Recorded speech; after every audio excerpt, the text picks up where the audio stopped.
այս համակարգը հասցրել է երկիրը կատաստրոֆայի եզրին, ընդ որում վիճում ենք տարբեր, չենք վիճում ավելի շուտ, մենք խոսում ենք ըստ էության տարբեր բաների մասին։ Ես չեմ վիճարկում ձեր գնահատականները, ձեր փաստարկները, դրանք ձերն են, ես կարող եմ համաձայն լինել կամ ոչ։ Ես ուզում եմ հարցնել, դուք գնահատում եք այսպես, դա ձեր իրավունքն է։ Ես հարցնում եմ, ինչու է անհրաժեշտ անել դա, եթե գոյություն ունեն տասնյակ, արդեն 70-80 կուսակցություններ, որոնց ծրագրերը եթե կողք կողքի դնենք, բոլորը նույնն են, այսինքն այդ նույն հասարակությունը գոյություն ունի։ Դուք դառնում եք ըստ էության, իմ պատկերացմամբ, 79-րդը, 7-րդը, դա եմ ես ուզում հասկանալ կամ բացատրել մեր հեռուստադիտողներին, որովհետև էլի ստացվում է անցկուսակցություն։ Դուք հիմա ասացիք, որ ձեր կողքին են կամ ձեր նախաձեռնող խմբի լիդերների անունները հրապարակեցիք։ Ես ուզում եմ հարցնեմ, մենք գիտենք երկուսս էլ Հայաստանի իրականությունը։ Մարդիկ գնում են ոչ այնքան գաղափարի, որքան մարդու հետևից։ Դուք էլ դա գիտեք։ Եվ այն որ օրինակ 100,000-ավոր մարդիկ հայտնվել են Ազատության հրապարակում 2007-ին, 8-ին, հիմա մի քանի տասնյակ հազար եւ այլն։ Դուք դա բացատրեք։ Դա անձի հետևից գնալն է։ Ուրեմն, նվազումը դուք նկատի ունեք։ Թույլ տվեք ասել, որ բազմաթիվ մարդիկ, որովհետև եւ դուք եւ ես եղել ենք այնտեղ եւ հանդիսատեսներ շատերը գնում են ոչ թե ինչ որ մեկի ետևից, իրենք գնում են ինչ որ մեկի հավատում են, որ կարող է փոխել։ Ինչ որ մեկի դեմ։ Իրենք դեմ են այս համակարգին։ Եվ գնալու են ցանկացած մեկի հետևից, ով ասի, որ ես փոխելու եմ դա։ Որ ես կարող եմ, հավատում էին սկզբում, որ դա կկարողանա անել առաջին նախագահը եւ անկախ այն բանից, թե վստահում են կամ հավատում էին նախագահին, թե ոչ, անձամբ իր գործունեությամբ, կարծում էին, որ նա իզորու է ուժեղ մարդը կկարողանա փոխել համակարգը, ինչ կդառնա հետո միգուցե շատերը չէին էլ պատկերացնում, հիմա էլ միգուցե չեն պատկերացնում։ Բայց անձի դերը շատ կարևոր էր այստեղ, որովհետեւ եթե նույն գաղափարով դուրս գար եւ դուրս է գալիս ժառանգության առաջնորդը նույն բանն է ասում Ռաֆի Հովհաննիսյանը մի քանի տասնյակ մարդ էր մի քանի երկու օր առաջ իր շուրջը հավաքվել կանգնած զրուցում էին համաժողովրդական հավաք էր կոչվում Գիտեք հիմա Սերժ Սարգսյանի ճառերը ինձ ոչինչով չեն տարբերվում ստիպում են մտածել որ նա ուզում է լինել ոչ միայն շախմատային ֆեդերացիա եւ Հայաստանի Հանրապետության նախագահ այլ նաեւ ընդդիմության նախագահ Այդ առումով այո, բայց մյուս կողմից երբ որ ձեզ գալիս են եւ Սարգսյանը բնական է որ կուզի լինել բոլորի նախագահը, նա երկրի նախագահն է, նա ուզում է լինել Հայաստան պետության նախագահը, նաեւ ընդդիմության։ Այո, Հայաստան պետությունը դա եւ դիմությունն է, եւ ընդդիմությունն է, ինչու ոչ։ Եվ եթե սփյուռք կա, այո, ուրեմն այո, այսինքն նախագահը պետք է լինի համայն հայության նախագահ բացատրեմ ինչու ոչ, դա այն է, ինչ նա պետք է լինի, բայց նա գլխավորել է եւ մշակում է մի համակարգ, որը բռնաբարում է սեփական ժողովրդին, որը կեղեքում է նրան, որը ստիպում է դիմել այնպիսի քանակներով արտագաղթի, որ մենք արդեն 2 միլիոնից ցածր ցուցանիշներ ունենք, որ մենք արդեն խնդիր ունենք զորակոչի, որ մենք արդեն խնդիր ունենք դիմակայելու աճող մեր հարևանների դեմոգրաֆիկ թվերին եւ այս ամենը թույլ չի տալիս մեզ սпасել մինչեւ այս ամենը տեղի ունենա էվոլյուցիոն ճանապարհ։ Ինչ է առաջարկում, իսկ ո՞րն է լինելու ոչ էվոլյուցիոն ճանապարհը։ Ես կարդացել եմ ձեր գործընկերներից մեկի, մասնավորապես պարոն Չուկազյանի առաջարկած մի քանի տերմին կար շատ հետաքրքիր էր իհարկե ինձ կարդալը, բայց նա երբ խոսում էր ժողովրդավարության մասին, ես ուզում եմ հիմա չեմ ուզում ուղղակի սխալվել, դա կոչվում էր նա վերլուծում էր սիստեմային, այսպես ասեմ, վերլուծություն էր իրականացրել եւ խոսում էր, որ ըստ էության պետք է մեզ մոտ կատարվի ժողովրդավարացում եւ դա ինչպես էր նա ասել ժողովրդավարություն։ Ես կարծում եմ նա ասում էր ուղիղ ժողովրդավարություն։ Ուղիղ ժողովրդավարություն, ինչ է դա նշանակում։ Փորձեմ բացատրել, դա այդքան էլ խորտ կամ մեզ համար անծանոթ իրավիճակ չէ։ 88 թվականին քաղաքացիական անհնազանդության զանգվածային միջոցով Հայաստանում սկսեց տիրել ուղիղ ժողովրդավարություն, այսինքն ժողովուրդը դուրս եկավ հրապարակ, որը հետո կոչվեց ազատության հրապարակ եւ որտեղ դեռևս սրճարանների շղթա չկար, եւ սկսեց թելադրել իր կարծիքը։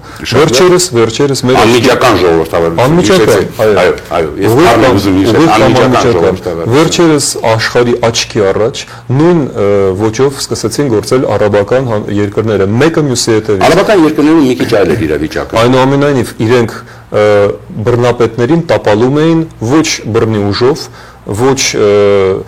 դավադրություններով կամ ընտրություններով, ոչ կուսակցությունների կամ լիդերների միջոցով, ուղղակի դուրս էին գալիս մարդիկ եւ ասում են մենք այստեղ կմնանք այնքան ժամանակ, մինչեւ սա չենք փոխի։ Դա եղավ Եգիպտոսում, դա եղավ Տունիսում,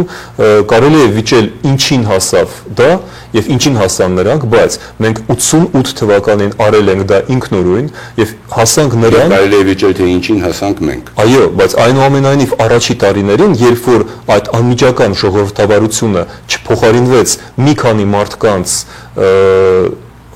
խաղով, որի դեմ, ինչպես նրանցից մեկն ասում էր, ուրիշ խաղ չկա, երբ երկիրը մոտավորապես մինչև 94 Իրան մենք գալիս ենք նորից այն բանին, որ ամեն բան անձերից է կախված։ Ոչ, ամեն բան, որովհետև եթե հայ ժողովուրդը արդեն այն որ ասում են աչքը վախեցած է, ասում մի հատ էլ դուրս գան հրապարակ, հետո գան հիմա սրանք կսկսեն։ Հայ ժողովուրդը թույլ տվեց խլել իրենից, ժողովրդից իշխանության լծակները։ Իշխանությունը, ինչպես գրված է Սահմանադրության 2-րդ կետում, պատկանում է ժողովրդին։ Բոլոր երկրների սահմանադրությունն է։ Հայաստանում խորհրդարանը դա միլիոնատերների ակումբ է, որը վերջերս իր նպատակներով որոշեց օրինակ, որ 5-օրյա աշխատանքային օր շաբաթը պետք է փոխվի 6-օրյա, որովհետև այդ օլիգարխներին այդպես է հարմար։ Եվ խորհրդարանում ոչ մի ուժ չեղավ, բացի 1-2 ձայնից, որոնք ոչինչ չորոշեցին, որ դեմ կանգնի դրան, իսկ խորհրդարանը կոչված է պաշտպանել հասարակության շահերը։ Ուրեմն մենք ոչ թե անձերի հերթական համակարգ ենք ուզում փոխել, ինչին ձգտում են շատ, մենք փոխում ենք համակարգը եւ մենք փոխում ենք այն process-ներով, որոնք անհնար կդարձնեն սահմանադրական փոփոխություններով իմիջայլոց, որոնց մասին կարելի է խոսել, օրինակ խորհրդարանական հանրապետություն սահմանելով հանելով այդ նախագահական առաջարկում ամենաառաջ սկզբից դա եւ հիմա էլ առաջարկում են Հայրիկյանը ոչ միշտ է սխալ բաներ առաջարկում։ Ես չեմ ասում որ նա սխալ է։ Այդ մասին չէ, ուզում ասեմ, այդ գաղափարը այսօր էլ ողջ է Հայաստանում։ Այդ գաղափարը շատ երկրներ առաջարկում, այսինքն շատ երկրներ վաղուց կիրառում են դա։ Դա օրինակներից մեկն է։ Ես չեմ ուզում ձեր ժամանակը վատնել բացատրել։ Մենք եւս 7 րոպե կամ 6 րոպե այնպես որ մենք պետք է հասնենք։ Ես լռում եմ։ Չէ, ընդհակառակ։ Ես չէի ուզում որ ծավալվենք մեկ հարցի։ Ես ընդհանրապես ասում եմ, հայ ժողովրդի համար շատ པարզ պետք է լինի, չի կարելի բոլոր վերարկուները կախել մի մեխի վրա։ Այդ մեխը կծռվի, կժանգոտվի, դուրս կընկնի։ Չի կարելի մեկ մարդուց, մեկ փոքրիկ խմբից ազգի ճակատագիրը կախվածության մեջ դնել։ Սա վատ է վերջանում։ Մենք սրա փորձը ունենք։ Մենք անելու ենք բոլորովին այլ բան, ինչ ենք անելու, դա առանձին երկար խոսակցություն է։ Մենք ընդհանրապես եկել ենք ասելու, որ մենք դա անելու ենք, որպեսզի ժողովուրդը զգա, որ կա ուժ, կա կամք, կա ցանկություն եւ կան մարդիկ, ովքեր իրենց կենսագրություններով եւ կյանքով պատրաստ են պատասխանատվությունը վերցնել իրենց վրա։ Շատ լավ։ Ինչելոց ժպիտես ինչու եմ ժպտում, ես պատահաբար հիշեցի դուք խոսում եք օլիգարխների խորհրդարանի մասին, այսօրվա լուրերից է էլի եւս մեկ լուր,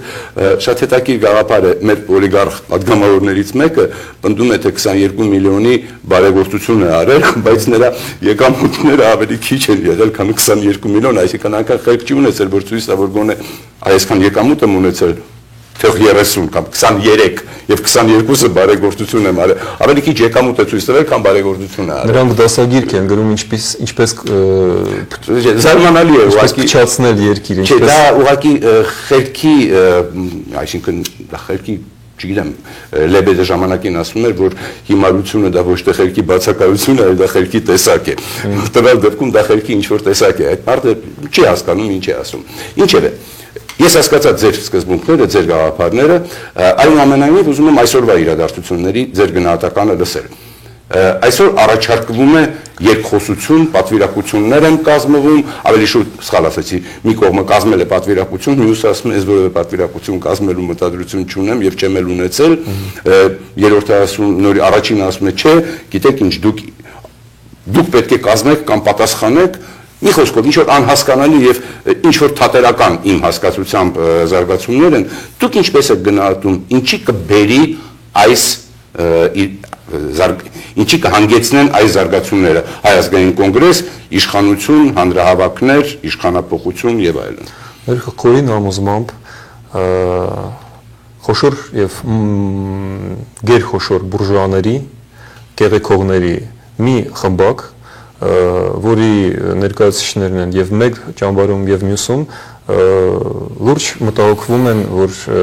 հանկարծ իշխանությունը չանցնի հասարակության ձեռքը եւ այդ երկխոսությունը դա մի դասակարգի, մի խմբակի, մի մտածելակերպ ունեցող մարդկանց մեջ է տեղի ունենում, նպատակը պարզ է։ Միջանկյալ նպատակն է օրինականացնել այդ համակարգը մարդկանց հերթական անգամ ծուղակի մեջ գցելով, որը կոչվում է ընտրություններ։ Ոչ մի ընտրություն գոյություն չունի Հայաստանում արդեն 15 տարի, 91 թվից հետո բոլոր ընտրությունները եւ խորհրդարանական եւ նախագահական կեղծվում էին եւ կկեղծվեն նաեւ այս ընտրությունները, կկեղծվեն նաեւ ցավոք սրտի ընդդիմության մի մասի օգնությամբ, որոնք ըստ երևույթի ինչ որ գործարքի են գնացել եւ չեն էլ թաքցնում դա, իրեք 30 արծաթի գինը փոխվում է, բայց իմաստը մնում է նույնը։ Կստանան իրենք մի 10 կամ 15 տեղ խորհրդարանում կստանան իրենց արտոնությունները, դրան է այս ամենը տանում, որպիսի ժողովրդին հերթական անգամ թողնել այս ծուղակի մեջ։ Ոչ մի երկխոսություն իրականում տեղի չի ունենում, դա մենախոսություն է։